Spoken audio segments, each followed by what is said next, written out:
Welcome to Long Story Short, where we try to do the impossible. Take big, complicated stories from history and tell them in just a few minutes. We're not here to oversimplify, just to make it clearer, quicker, and hopefully a bit more fun.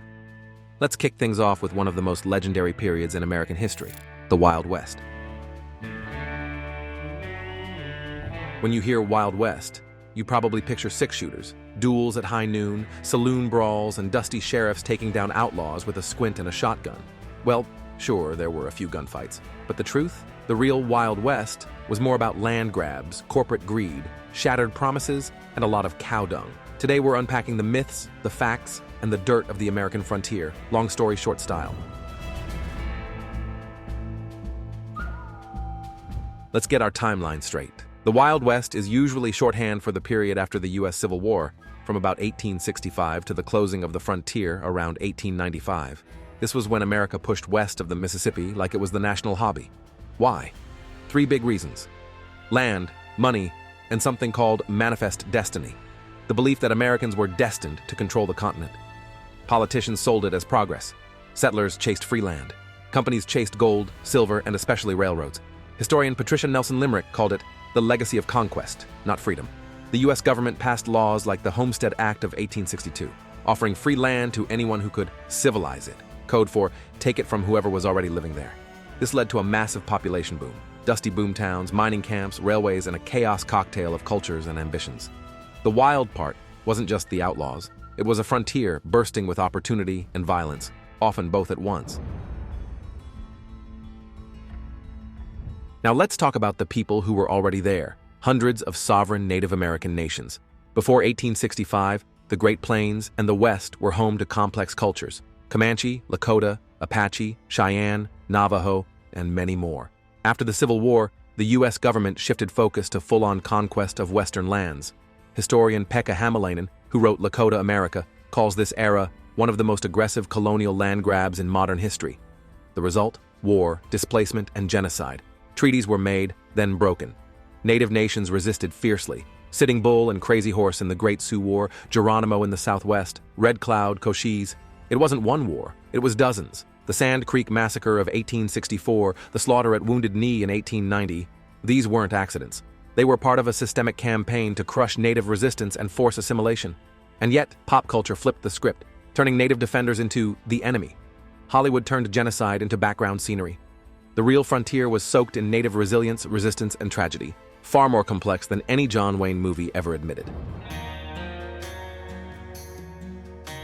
Okay, let's get to the cowboys, the so-called heroes of the West. Here's the truth bomb. Being a cowboy was mostly miserable, low-paid labor. Historians like Richard Slatta call them the blue-collar workers of the plains. They drove cattle for weeks, slept in the dirt, and avoided stampedes more than shootouts. Also, it wasn't just white dudes. Up to 25% of cowboys were black, many were Mexican vaqueros. In fact, the whole cowboy tradition comes from Mexican ranching culture. Native Americans also worked as cowboys. If you walked into a cattle drive in 1875, you'd see way more diversity than any old Western film ever showed. So how did the cowboy myth get so big? Thank Buffalo Bill Cody. In the 1880s, his traveling Wild West show turned ranch workers into larger-than-life heroes, complete with choreographed gunfights and dramatic horse tricks. Basically, the first viral influencer tour. Now let's talk about those famous outlaws, the so-called bad guys of the Wild West. Sure, there were criminals, but forget the Hollywood image of black-hatted villains twirling their mustaches and having daily duels at high noon. In reality, most of these outlaws were opportunists, products of their chaotic time. Take Jesse James, for example. He's often remembered as a folk hero, robbing banks and trains in the name of the Southern lost cause after the Civil War. But peel back the legend and things get murkier. Before he was an outlaw, Jesse James was a Confederate guerrilla fighter, part of violent bands called bushwhackers, who carried out ambushes, raids, and even massacres during the war. After the South lost, Jesse didn't lay down his guns. He just changed targets. Banks, trains, and stagecoaches became the new battleground. And fighting for the South turned into a handy excuse for good old-fashioned crime. Historian T.J. Stiles even called him America's first true celebrity criminal. Not because he was noble, but because newspapers sensationalized him, turning robberies into epic sagas of rebellion. Then there's Billy the Kid, one of the most famous gunslingers in history. But in reality, he wasn't some freedom fighter or legendary outlaw leader. He was a teenager who mostly rustled cattle, stole horses, and got into trouble with local lawmen. He killed, yes, but usually in disputes tied to the messy, corrupt world of land wars and frontier justice. His legend exploded thanks to dime novels, cheap, sensational booklets sold across America, which cranked out stories about Billy faster than TikTok trends go viral today. He was more of a petty thief with a knack for escaping jail than a revolutionary gunslinger. And those iconic shootouts everyone loves? Rare. Most gunfights were messy, spontaneous, and often avoided altogether. Firearms back then were unreliable. They jammed, misfired, and weren't very accurate. Outlaws weren't adrenaline junkies looking for duels. They wanted to survive. Ambushes, sneak attacks, and intimidation were far safer options than face-to-face shootouts. So, while the Wild West definitely had its share of crime and violence, the truth is, it was less action movie and more rough survival mixed with clever PR. The myth of the outlaw was built up by newspapers desperate for a good headline and novelists looking to sell paperbacks. Because, as always, stories sell better than reality. The real crime bosses? Railroads, land barons, and corrupt officials. But that's harder to glamorize. Now, let's flip the coin and talk about the so-called good guys, the lawmen. You'd think they were brave, noble defenders of justice, right? Well, sometimes. But the reality was a lot messier.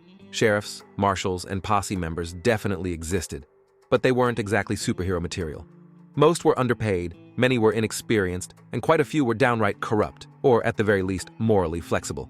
Take Wyatt Earp, one of the most famous lawmen in American history, immortalized by Hollywood as the tough but righteous hero of the Wild West. But if you dig a little deeper, the picture gets complicated. Earp wasn't just a sheriff. Before and after his law enforcement days, he worked as a gambler, saloon keeper, bouncer, and at times, a vigilante. He drifted from town to town, chasing opportunity, sometimes justice, sometimes profit. His most famous moment, the gunfight at the OK Corral in Tombstone, Arizona, is legendary. But in truth, the actual shootout lasted barely 30 seconds, involved a tangle of personal feuds, political rivalries, grudges, and resulted in the deaths of 3 men. This wasn't some grand duel of good versus evil. It was a chaotic street fight fueled by revenge and dirty politics. Historian Alan Barra and others describe Wyatt Earp as a complex, morally gray figure, not the shiny, spotless hero Hollywood sold to audiences. And Wyatt wasn't unique. Many lawmen in the Wild West wore multiple hats, literally and figuratively. Some worked part-time as peace officers, and part-time as gamblers, bounty hunters, or hired guns. Others had reputations for enforcing the law with their fists first and questions later, if they bothered to ask at all. There were sheriffs who pocketed protection money from saloons, marshals who looked the other way when powerful ranchers broke the law, and pauses that turned into lynch mobs on bad days. Justice in the Wild West was often less about law and more about power, fast, brutal, and improvised. Vigilante justice was common. Public hangings were crowd events, and courtrooms, if they existed, were usually quick to convict. Sometimes, you were just as likely to get robbed by a corrupt sheriff as by an outlaw. So no, the law wasn't always about right and wrong. It was about who had the gun, who controlled the town, and who was left standing when the smoke cleared. In the end, the Wild West wasn't a story of black and white morality.